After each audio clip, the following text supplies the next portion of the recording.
Hello, I'm Stuart Malina, Music Director of the Greenwich Symphony Orchestra, and today I'm here to talk about the program that we'll be presenting on February 17th and 18th at the Performing Arts Center at Greenwich High School.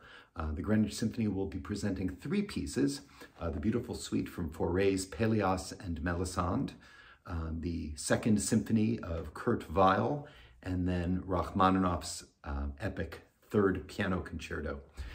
So the first piece, Pelléas and Mélisande suite, is a suite of incidental music. There's a grand tradition of incidental music in classical music. Incidental music is simply music that was composed by a composer to accompany a play. Not an opera, not a musical theater piece, but rather kind of the music that moves the play along. And you have very famous examples of this, most notably things like Grieg's Peer Gynt suite, which was written for Ibsen's Peer Gynt. Pelléas and Mélisande was a play by Maurice Maeterlinck, who was a playwright of the late 19th and early 20th centuries. Pelléas and Mélisande tells the tragic story of doomed lovers. Mélisande is at a lake where she's lost her crown, and the character Golo comes in and finds her. Not really willingly, she marries him. Eventually, she will fall in love with his brother, Pelléas, and when he finds out about it, Golo murders the two of them. It is a symbolist play, and I'm not going to get too much into this, but they say that Maeterlinck's writing was very much the precursor of playwrights like Beckett. This is a piece where a lot of the time Mélisande isn't even aware of what's going on in her life. When she's dying, she's not aware that she's dying, and she has forgotten all about Pelléas and his death. But this is neither here nor there. The music that Fauré wrote for it is extremely beautiful. This was written in 1898, so right at the cusp of the turn of the 20th century. Fauré still very much living within the 19th century for all of his composing career. His music doesn't progress quite in the direction of Debussy and eventually Ravel, what we would call Impressionist, probably much to their chagrin. But Fauré's music is extremely delicious and delightful. He's known for writing extremely beautiful long lines of lyrical melody, rich harmonies underneath. And I would say, in general, his music tends to be somewhat understated. It's not bombastic in any way, but much prefers lyricism over bombast. The suite that we're going to play is in four movements, the first of which is the prologue, so the piece that's played before the action begins. And here we have a number of beautiful themes. I'm not going to play too many of them, but the very beginning we get a sense of what this piece will be like, where the strings play a very simple introduction.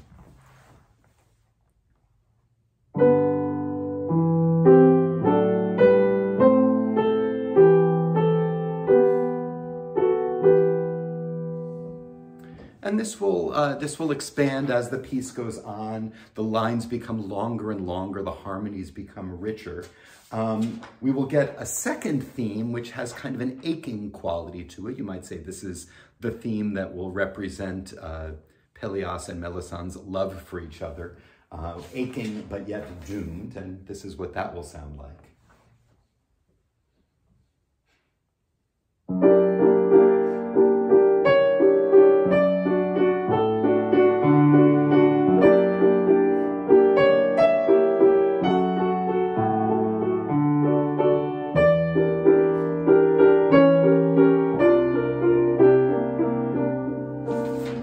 So on and so forth. We'll reach several climaxes in this piece, and towards the end of the prologue, as I said, this is the music that leads into the opening scene, we hear a hunting horn in the distance. It's placed over an augmented chord, which is interestingly, the previous phrase doesn't end quite in a normal way. It ends with a question mark chord. And over this augmented chord, we get the French horn playing the horn call.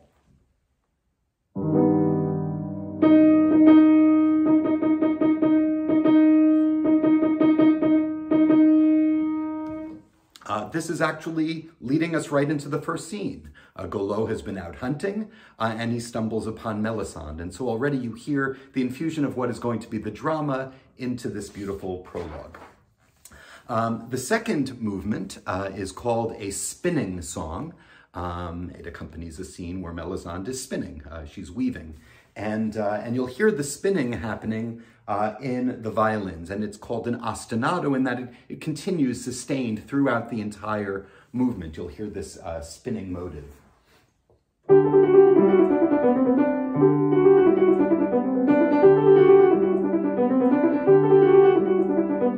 And on top of this, a very simple melody that we first hear in the oboe.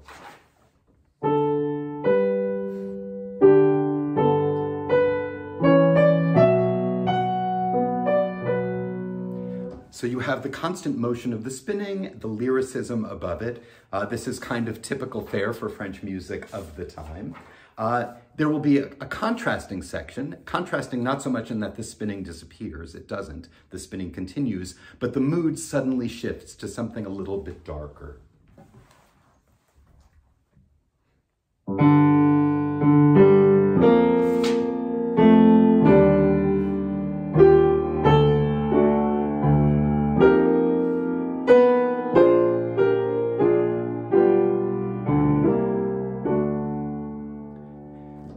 And this will expand on itself. I also play this theme because we're going to hear the same theme come back with a little bit of variation in the final movement. The third movement is probably the most famous of the movements. Interestingly, it was the one movement that was not included in the original presentation of the suite. It's a piece that he wrote for cello and piano before he wrote the incidental music from Pelléas and Mélisande. He did incorporate this melody into the play, and then eventually, after the first performances of the suite, he made it a 4-movement suite rather than a 3-movement suite and added what is known as the Sicilienne. A Sicilienne is a dance rhythm, and it's a dance in 6, where you have 2 dotted rhythms. Yum, ba-bum, bum, ba-bum, bum, ba-bum, bum, ba-bum, bum. That is the basic rhythm of a Sicilienne, and the melody that he gives us is in the flute, accompanied just by a harp.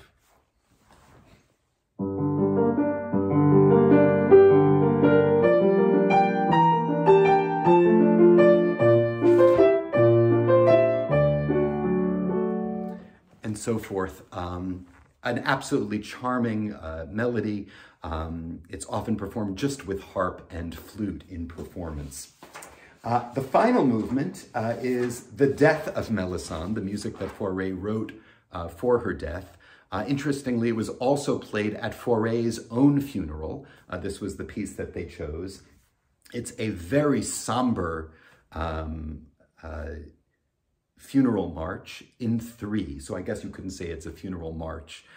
Certainly not a funeral waltz, but it is a funeral piece in 3/4 time and features double dotted rhythm. Let me explain that for a moment. A dotted rhythm is dividing a beat in 4, where you would have ba, ba, ba, ba, ba, ba.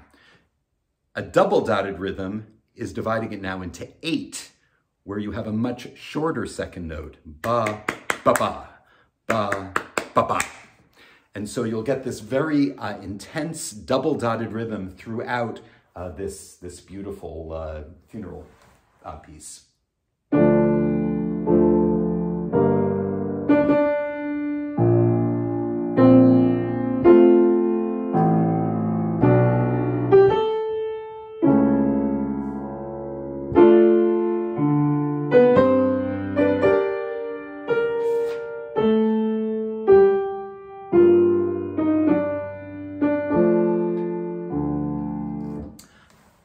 Not really doing it justice, but this will continue on in that mode for a while.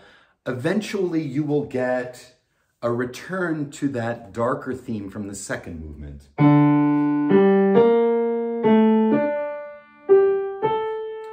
Now it's presented in this double dotted way.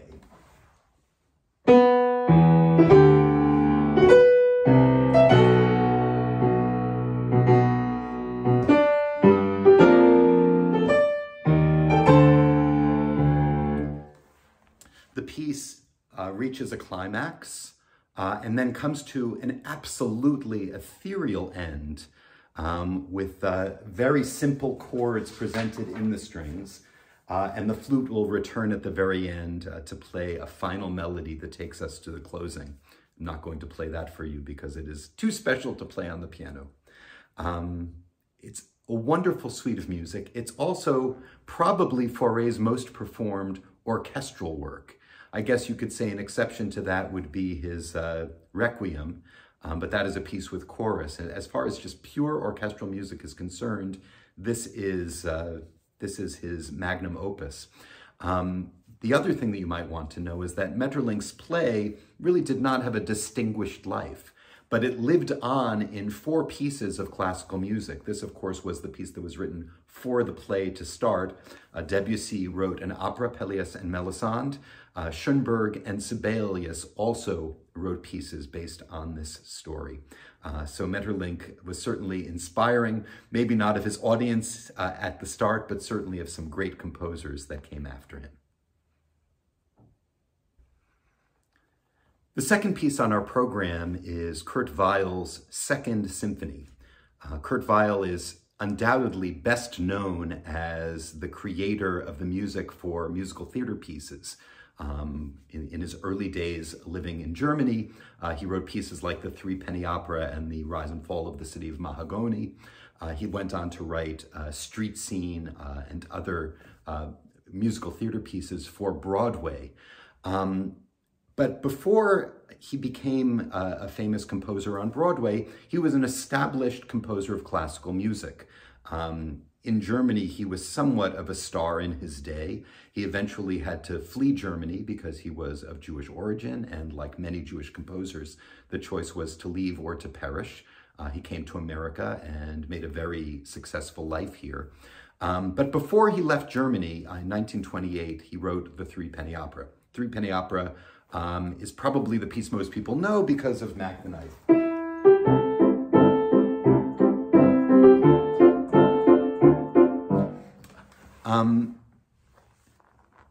The reason why I bring up the Threepenny Opera is the symphony was written shortly after it, just 4 or 5 years after the Threepenny Opera. And you hear elements of this kind of musical theater approach to classical music in this piece. And in fact, it almost seems like Weill can't help himself but to infuse these melodies that could be from the cabaret hall or from the theater into this wonderful symphony. And it gives it real flavor. The other thing about Kurt Weill is that his harmonic language, although purely tonal, there are always normal major, minor chords and variations on those chords throughout this piece, but he's constantly harmonically shifting. So even though you might be in the key of G, soon you might find yourself in the key of D flat, or you might find yourself in the key of B flat. He's constantly moving around, and this kind of leaves the audience always surprised by the directions that he might be going in. The piece is in 3 movements. The first movement begins with an introduction. And after a very short dramatic introduction by the orchestra, we're presented with a melody in the trumpet.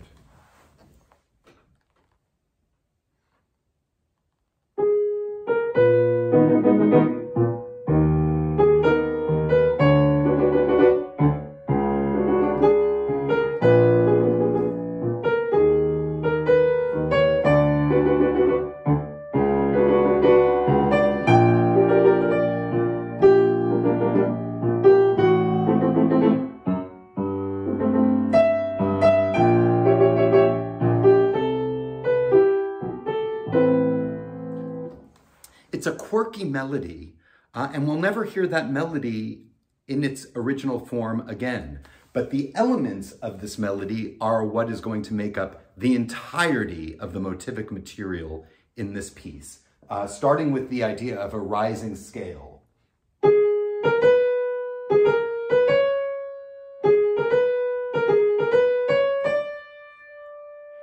And you'll hear that rising sometimes, sometimes descending, but that 3 or 4 note scale is going to come back again and again. Harmonically, it's interesting the way he progresses. We're we're in G sharp minor, but the bass note is not G sharp, it's A sharp. And then you'll get B minor, and then again, the same progression, and then suddenly we're in G minor, A minor, a diminished chord, and ending in A minor. So again, what I mentioned before is happening right at the start, where he's moving around harmonically, always with chords that are recognizable, but the way that they move one into another is always surprising. So after this short introduction, we get a very dramatic allegro, and it begins with the strings playing a very agitated theme. I wouldn't even call it a melody, but it's a motive.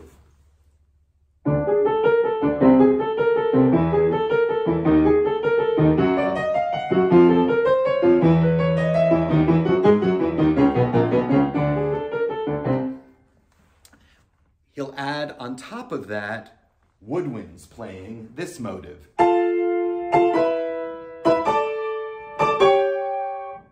The melody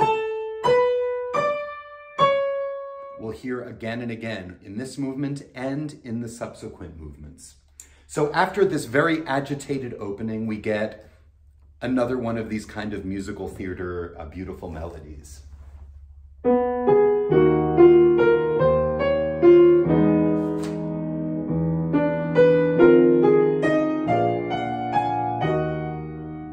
And this will continue on. Again, listen to the way the harmonies progress. E flat minor, F flat major 7, F minor, B flat 7. So things are again shifting around. He returns where he started, but through a very roundabout kind of harmonic progression. So again, I'm going to leave out a lot of material, but that is the basic building block of this first movement. You'll get the return of this rising a 4-note scale from the opening. That will play a big role in this opening movement as well. But I think that that will be enough for the first movement. You'll get fugal music where he'll take motives from earlier on and create a small Bach-like fugue out of it. This is pretty typical for composers of the time. But the general feeling of the first movement is agitation contrasted with lyricism. The second movement, he said that there was no program for this piece, that it wasn't about anything. But it's hard to hear the second movement without thinking that it is a funeral march. Now, we did get the death music of Mélisande. This is something very different. This is much more of a march. But it's kind of a strange march in that it features this kind of jumping dotted rhythm in the opening. This is the opening of this funeral march.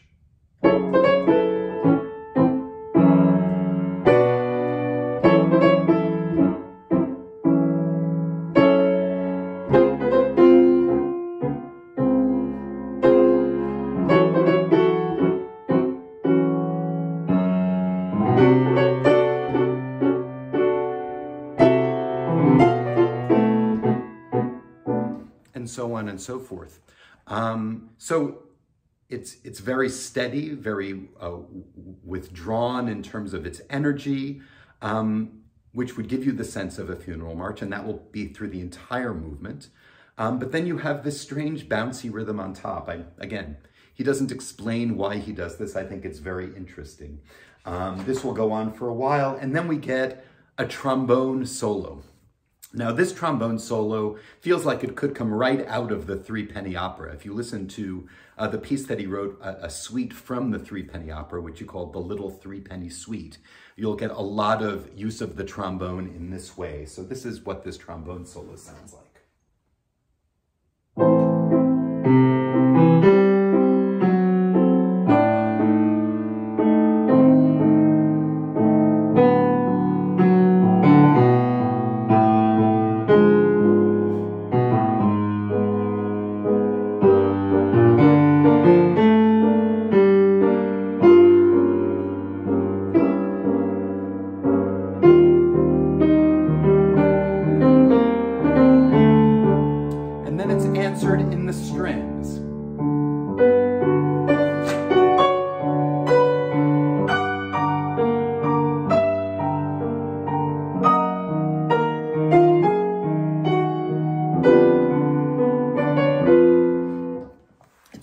very beautiful, lyrical exchange between the low brass instrument of the trombones and the upper end of the string section.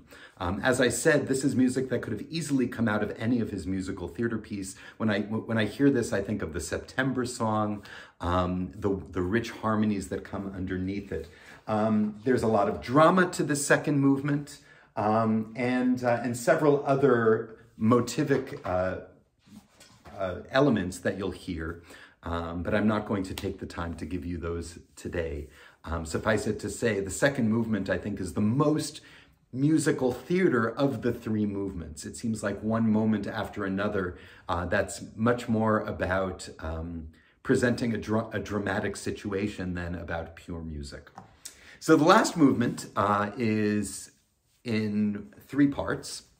The first part is a allegro vivace, meaning very fast movement, and it has kind of a delightful melody that you'll get in the woodwinds exchanging with the strings.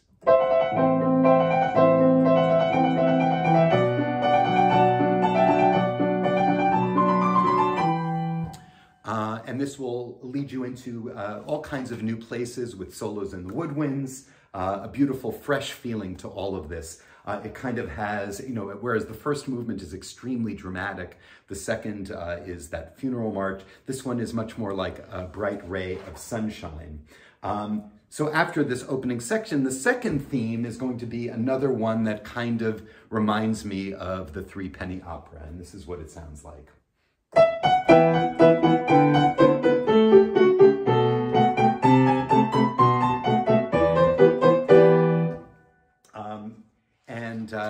It has a lot of energy. It's very square in the way it feels, much like there's a piece called the Canon Song from the Three Penny Opera, which has the same kind of accompaniment as this. So this first section will eventually come to an end after we return to the delightful music of the opening. And then he gives us a second section, which is kind of a quirky march. Now, it has been suggested that this is him poking fun at the rise of Nazism and the militaristic bent that was beginning to be taken in Germany at the time. I'm not so sure about that. It's certainly poking fun at something. In the middle of this march, you get a very quirky and fun theme presented first in the clarinet.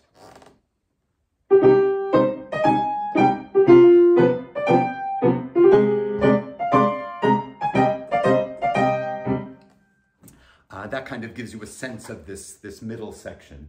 So after the middle section goes on for a while, we return to the music of the opening and we have a closing section. He doesn't remain in the music from the opening of this movement for very long.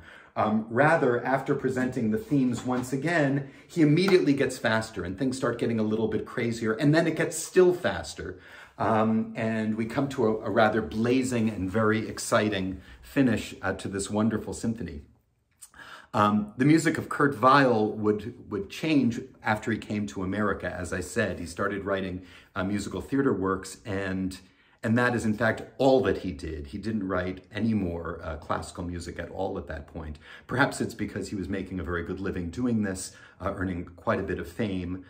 He loved living in New York. He lived in Connecticut for a while as well. But I do think that his early works are deservedly performed more and more these days. He really kind of defined his own musical sound, his own use of harmony, his own kinds of melodies, and I think they work quite beautifully in the scheme of a classical symphony. The final piece on our program will be Rachmaninoff's third piano concerto.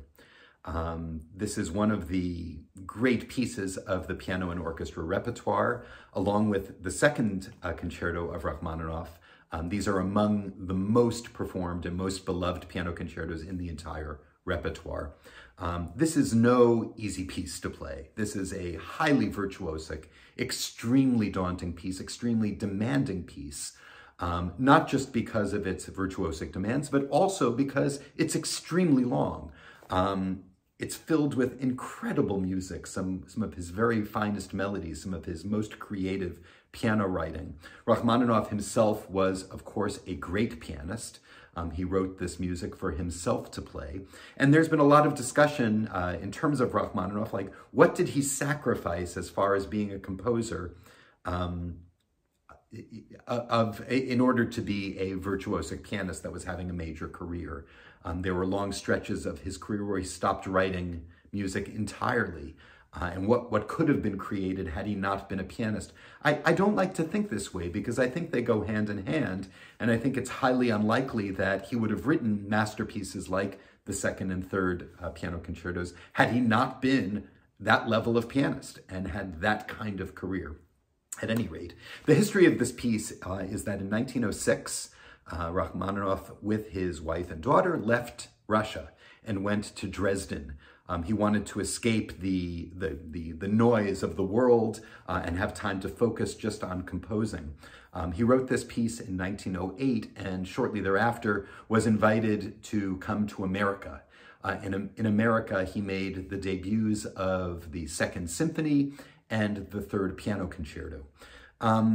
Like all of Rachmaninoff's piano music, it's a combination of mastery of writing for the instrument with an ability to spin remarkable melodies, complex harmonies, while at the same time still keeping clarity through the writing. The writing is incredibly busy. If you wanted to go through this piece and count the number of notes, you'd be in the tens, if not hundreds of thousands of notes. But within all of that, it's never difficult to follow exactly what he's doing. And I think that in itself is an amazing feat. Right from the very start of this remarkable piece, we note that things are a little bit different. The first concerto had started with a flourish. The second piano concerto had started with solo piano playing very somber chords. This one begins right away with just a very simple melody in the piano, played in octaves against a very simple accompaniment in the orchestra.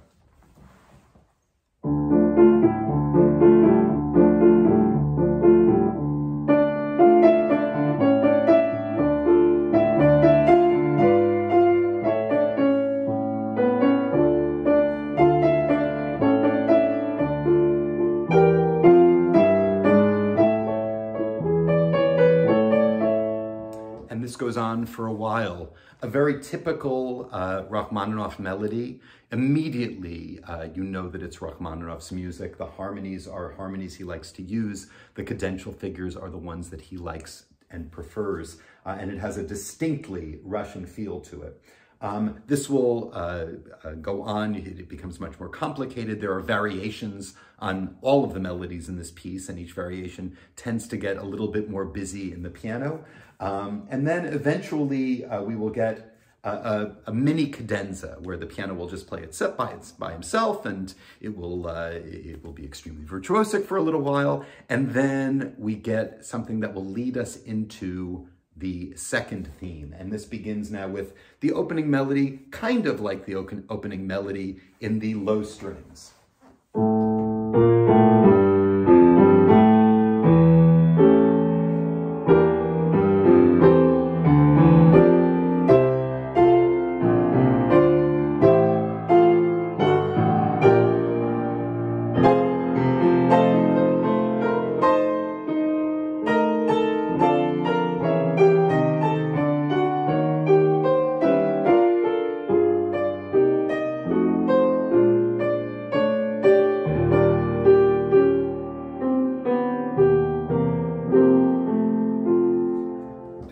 For you because the way that he's constantly shifting harmonically, you'll hear a lot in this piece.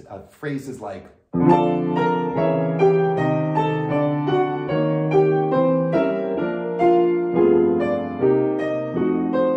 every chord has a new harmony to it. And this kind of swift moving harmony, moving chromatically in many cases, is typical of Rachmaninoff. So the second theme comes first in the orchestra, answered by the piano. So the orchestra plays. Then the piano answers, almost like an interruption. Then the orchestra. Piano.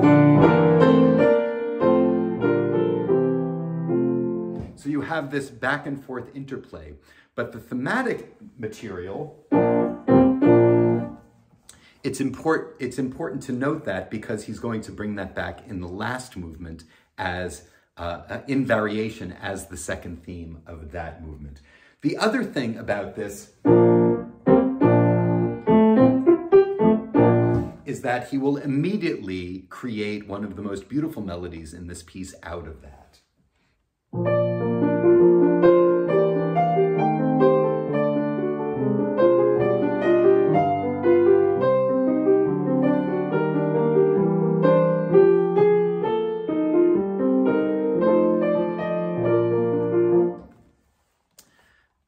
What can I say? Rachmaninoff had the knack for melody like very few others. In that sense, I think he comes out of the tradition of Tchaikovsky, who also had this ability to spin beautiful melodies one after another. So this will build, and then eventually it will come back to our original theme. You'll have a development section. And then one of the great events in this first movement is the cadenza. Now, this is not atypical of concertos. All concertos at this point would have some kind of cadenza-like part. But this cadenza is a little bit different in a sense just because it's so epic. It's huge in its scope, and in terms of the dramatic arc of it, it's rather extraordinary as well. I'm not even going to attempt to play it for you, but just keep that in mind, that kind of at the climax of this movement, it will be the piano that creates the climax, not the piano with the orchestra.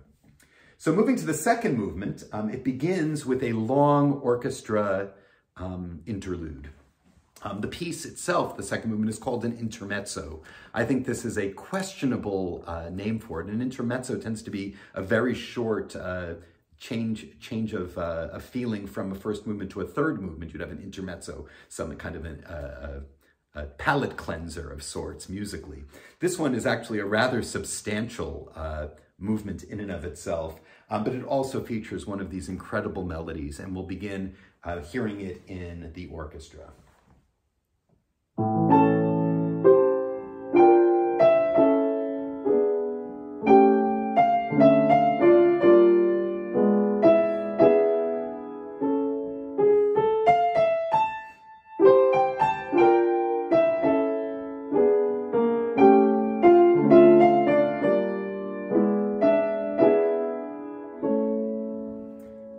So this will go on for a little bit, and then the piano will very dramatically interrupt the mood before bringing it back down into a very calm mood and playing its own variation on this beautiful melody.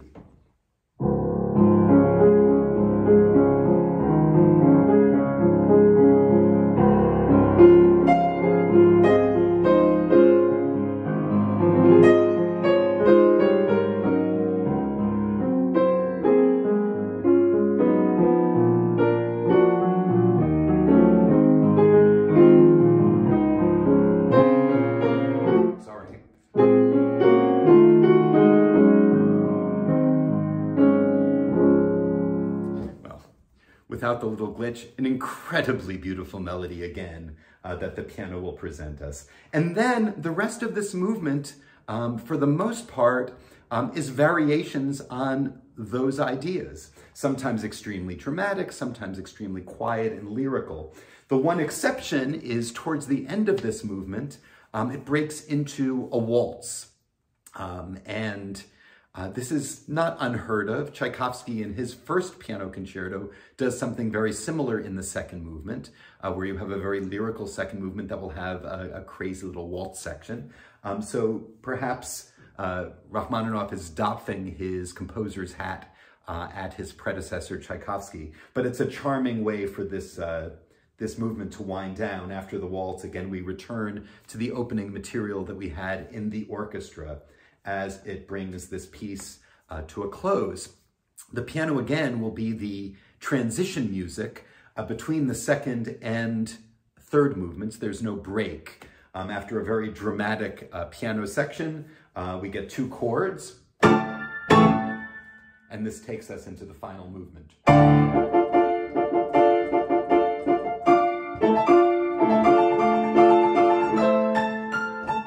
I'm not even going to try to play it. It's way too fast for me, way too difficult for me. But the feeling of the last movement is one of excitement and sparkle and incredible energy. This also translates into tremendous virtuosity in the piano part. So I said that I would play a little bit of the second theme because here we have another quirky second theme. This one begins with an ostinato, a sustained and repetitive rhythmic pattern in the orchestra.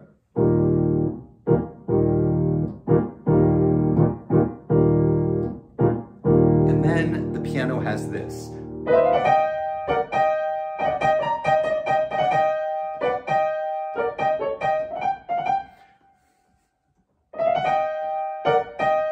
Remember in the first movement,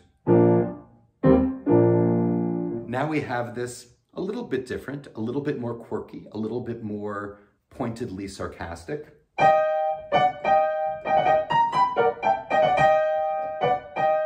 But it's clearly reflecting back on that first movement. I'm not going to say too much more about this piece because it really speaks so gloriously on its own, and you can talk about virtuosity till the cows come home, until you hear the virtuosity that will be on display on stage with George Lee's performance of this amazing concerto. You'll really have no idea what I'm talking about. But it's a masterful piece, and it has so many stirring climaxes. Rachmaninoff knew how to build climax. He knew how to create amazing expression and emotion, and it all comes out in this wonderful piece. So again, I hope you will join us. It's Saturday and Sunday. Saturday night at 7:30, Sunday at 3 o'clock in the afternoon at the Performing Arts Center at Greenwich High School. It should be a wonderful concert and extremely memorable. I hope I will see you there.